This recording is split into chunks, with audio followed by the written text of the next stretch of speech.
Hello everyone, this is Feared Bliss. So in this video I'm going to be reading to you my latest post called The Case for Always Going Untwinked.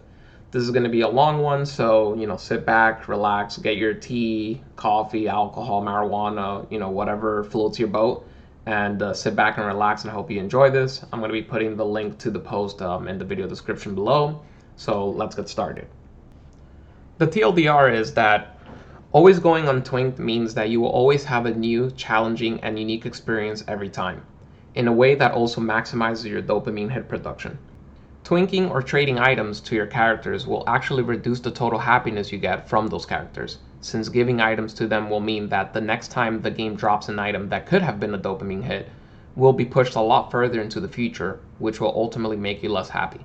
Introduction context.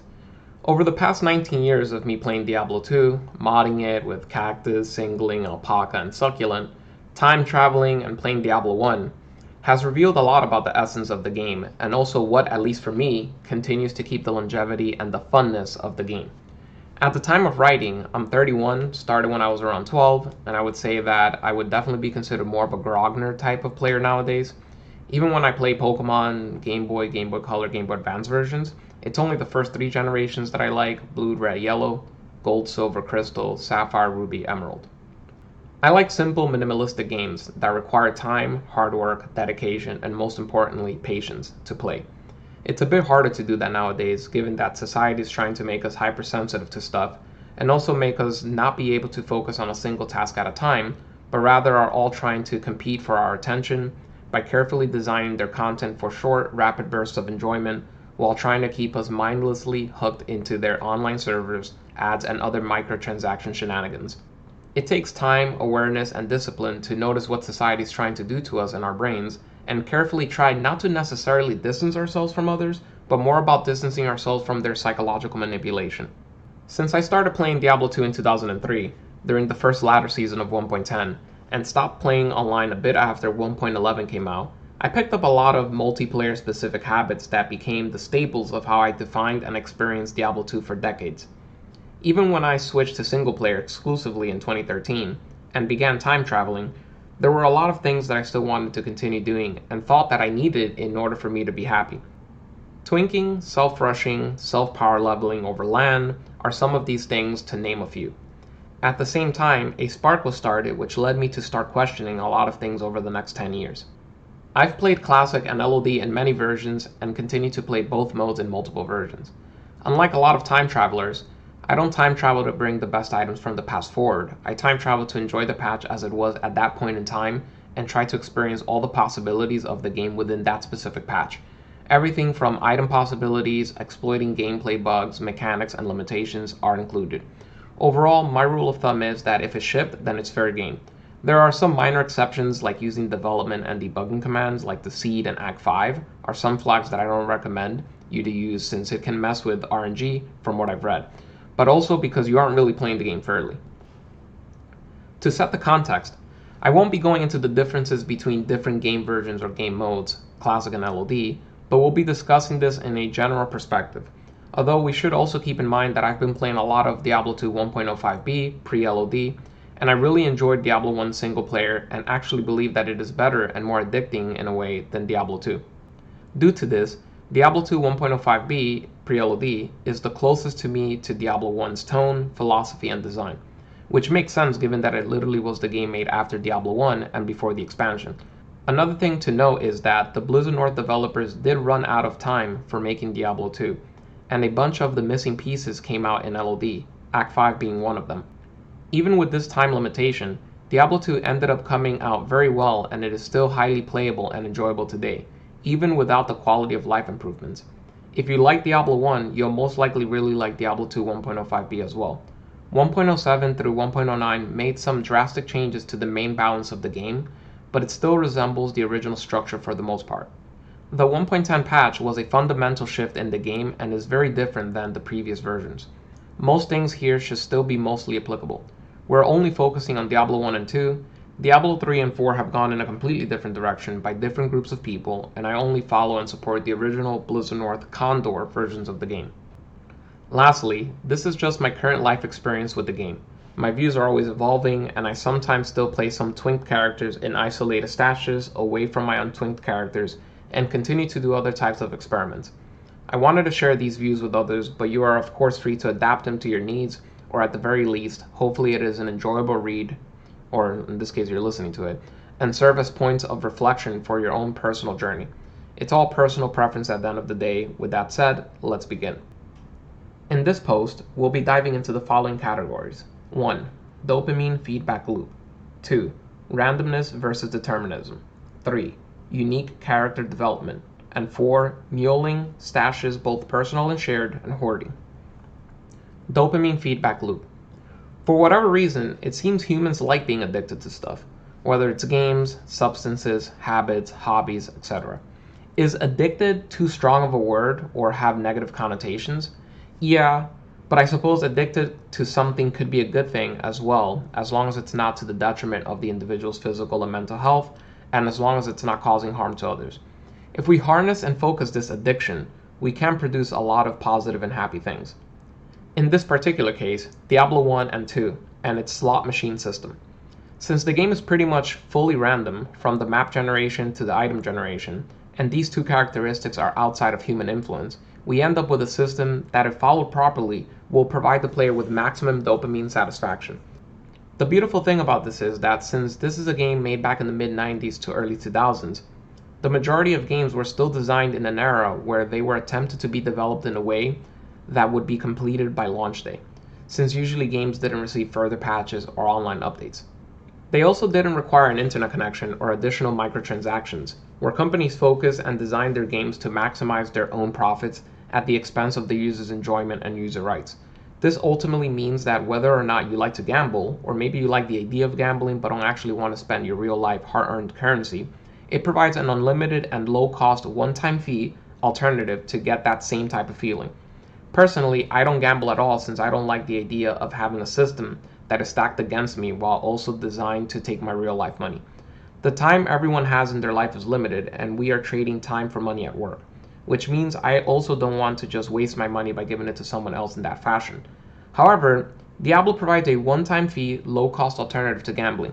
Back in the day, you would pay a one-time fee for the box price of the product, let's say $40 US, and you have a very enjoyable, highly optimized and polished slot machine right in the comfort of your own home. Gaming in general provides enjoyment, but Diablo's unapologetic randomization system for maps and items is what really makes you get your money's worth. With that said, we all know that the reason humans get addicted to stuff and like it is due to good old dopamine.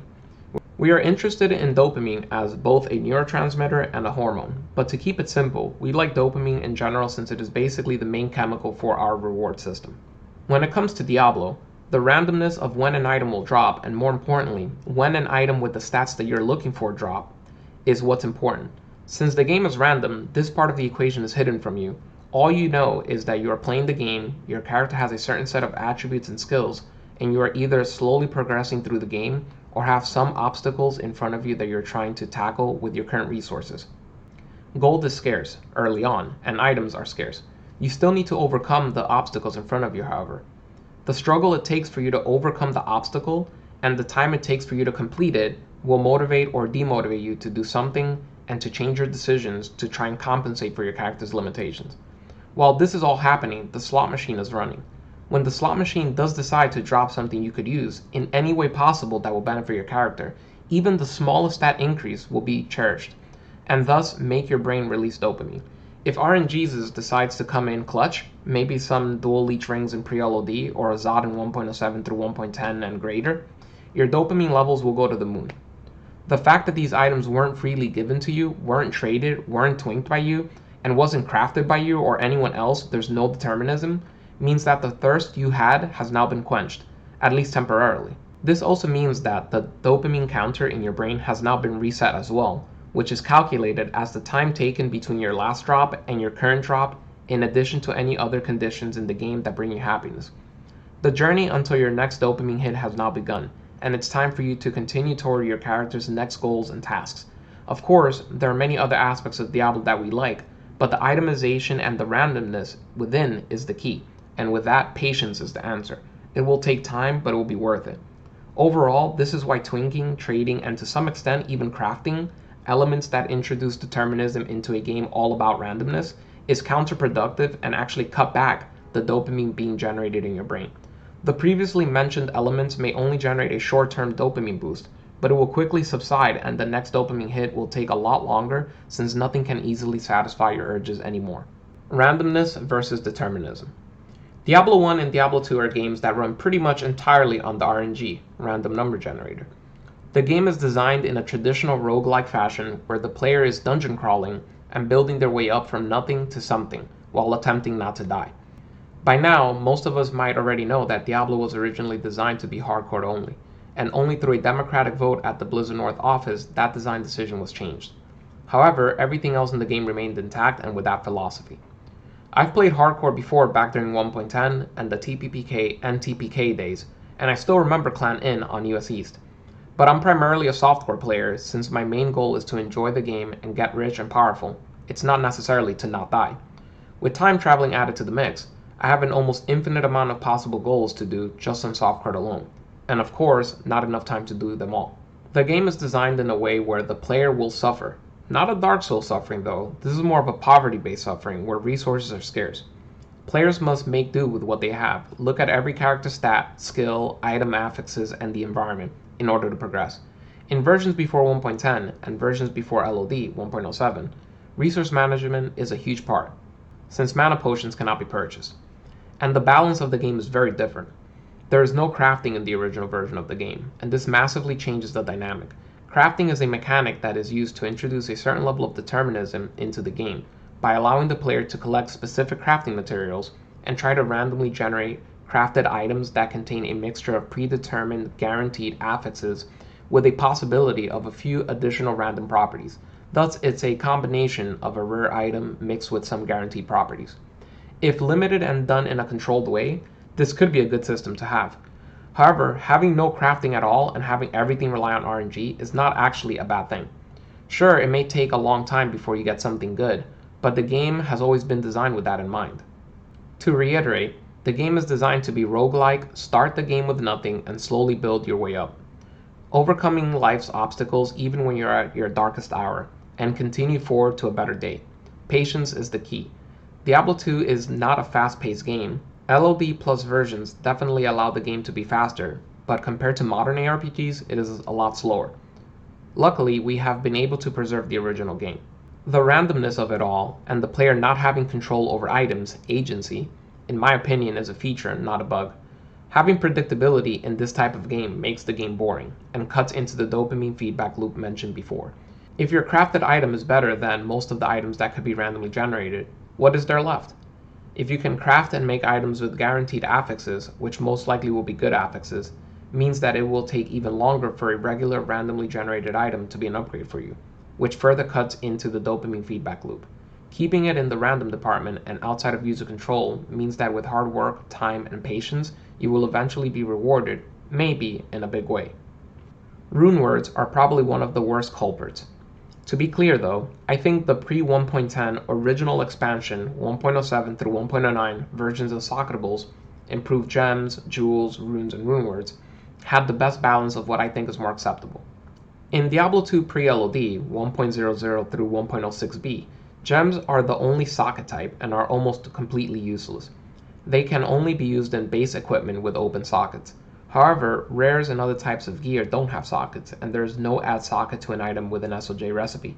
This means that gems play a very narrow role in supporting your character, with additional damage at low levels, and other supporting roles like more life and mana. However, you will eventually find a rare item that has plus life and plus res, which will render the gemmed version useless. The expansion improved gems and introduced jewels, runes, and rune words. 1.07 had a different and incomplete set of rune words. 1.08 online only had the rune words, but available in single player through singling, contained the original set of rune words that we know today, with a minor exception for the leaf rune word, which had one slightly different affix, and the rune words were released for single player officially in 1.09. However, the initial set of rune words were not too powerful, and other unique and rare items in the expansion version of the game would 9 out of 10 times replace a rune word. They definitely were not best in slot for any slot. Given that the rune words weren't powerful and not something to strive for, you are still left with a powerful set of jewels and runes, and you also have the addition of a randomly generated item spawning with a socketable affix. You also have the add socket recipe. This means that you can still maintain the full randomization of the core item system and allow people to have a little bit of agency when it comes to modifying those items, but being able to decide which randomly acquired socketable item they want to use for those randomly found items. I believe this is the best mixture, allowing the game to continue to randomly generate everything and allowing the player to tweak around the edges by providing a vast amount of jewels and runes for added customization. I suppose a late dream of mine is having a 1.09b barbarian dual wielding two grandfathers, with each grandfather having a bear in it for the additional crushing blow. The point is, if Breath of the Dying existed in 1.09b, it would instantly replace it and every other weapon in the game. Where's the fun in that? Although, to be a bit more serious, given that the drop rates for runes were a lot lower in 1.10 and 1.07 through 1.09, means that if you are playing on single player, rune words of that type of power would definitely be endgame material, and it would take a long time for a single player character that isn't getting fed items to be able to easily acquire all the runes that they would need to make those types of game breaking items. So I suppose it is well deserved. However, given that probably a huge portion of people are playing online, and also that 1.13 increased the rune drop rates a lot, means that it is much easier for people to find these runes and make these items. If the online player base are the ones dictating design decisions based on online conditions, the single player experience will obviously be impacted. I mean, it's no surprise that 1.10 was heavily designed and optimized for multiplayer. Diablo 1 was designed as a single player game with multiplayer in mind, but Diablo 2 was designed more for a single player audience, but it's still highly enjoyable in single player and keeps single player in mind. But the 1.10 expansion really shifted everything towards multiplayer. Although this does go into another thing, which is I do like the old school RPGs where it was an inverse difficulty curve. I like the game to be harder when I start and have nothing, and as I overcome challenges and obstacles, I start wrecking everything until I'm basically a god. My reward is not just all of the awesome items I've acquired, but the fact that I can destroy everything at the end game and continue farming items and optimizing my character is reward and proof enough of my hard, long journey. No additional scaling necessary. Think Pokemon Generations 1 to 3, Mega Man Battle Networks 1 through 6, Star Force 1 to 3, and Dragon Warrior 1 to 3. This is how I view 1.10 in relation to the earlier patches. Unique character development. Whenever you decide to start a fresh character, if you play the character and only use the items that character themselves has found, no twinking and trading, this means that this character will truly have a unique experience. Not only just in terms of you trying to figure out how to overcome obstacles that arise with your limited resources, but it also means that every new resource that is discovered could be a direct upgrade for your character, which will trigger your dopamine hit immediately and more frequently compared to if you had a twink traded item. The nice thing about this progression is that it automatically ends up yielding a character that is completely unique. Everything from your build to item combinations to the lived experience of that character are one of a kind. The character will be more memorable and it will be more personal to you. It won't just become another template soulless character. Muling, stashes, personal and shared, hoarding. With all of the above said, I think you can now understand the negative effects that twinking and trading have on your playing experience and your dopamine hits. However, muling itself isn't bad. It makes sense that through your character's development, you'll find some beautiful, memorable items that you'll want to hold on to, in order to either just remember that item and thus keep it as a trophy, or maybe you have some plans for that character for some plans in the future. The point is that the character has found that item through their natural progression. There was no artificial injection of items given to that character, and thus the dopamine hit occurred naturally and I guess on schedule. As long as there is no sharing of items between characters, the dopamine hit should continue appropriately and everything will still feel like it has a purpose and it's in its place. This eliminates the need for a shared stash since we aren't planning on sharing items between characters. If that's the case, the shared stash would only be useful to move items between your main character and its set of mules, acting as extra storage for that one character. Each main character would have their own independent set of mules, and Cactus can be used to isolate and automate this. Of course, this is only necessary because of the small and limited storage space that is on an individual character. If we were to use Alpaca, which I no longer recommend, and recommend you to continue using Cactus's templating and labeling system instead, each character would have their own set of infinite and personal stash pages, eliminating the need to communicate with external characters for any purpose.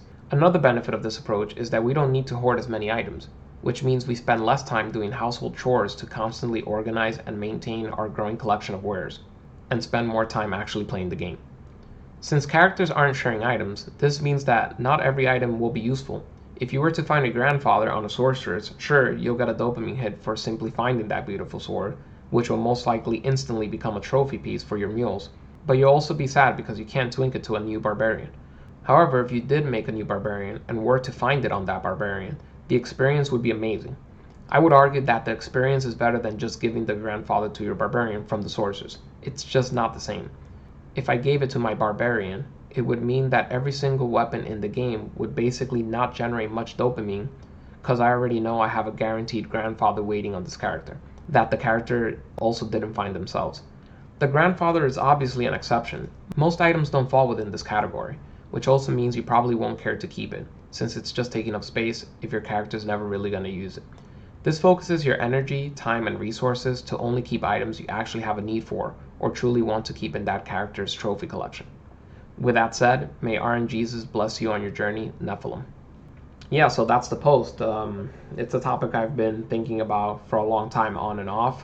Just, playing the game, twinked, untwinked, different versions and stuff. How do I feel about what's going on? And yeah, it's just been very interesting because sometimes you think you want something, but then when you get it, it's like, well, it wasn't what I was expecting, and then I don't feel as happy as I thought. It's like, yeah, you're giving yourself a handout, you know what I mean? Yeah, but then once you start kind of going all over again, like, yeah, it's like, man, I gotta start from scratch again, and like, no help, no nothing.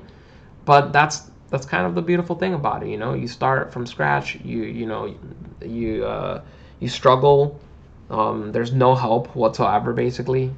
And I mean, we're talking about single player, but even if you started with your friends online, right? Like ladder reset, all your friends are just starting from one, no help, no nothing, right? That's probably why people actually like the beginning of the ladder, right? Because there's nothing. Like everybody's struggling together and we're trying to race to the top.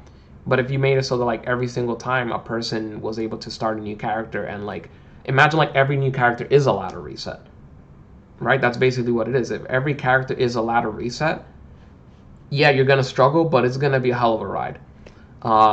So yeah, let me know what you guys think. Yeah, and have a happy holidays and a happy new year. Take care, guys. Peace.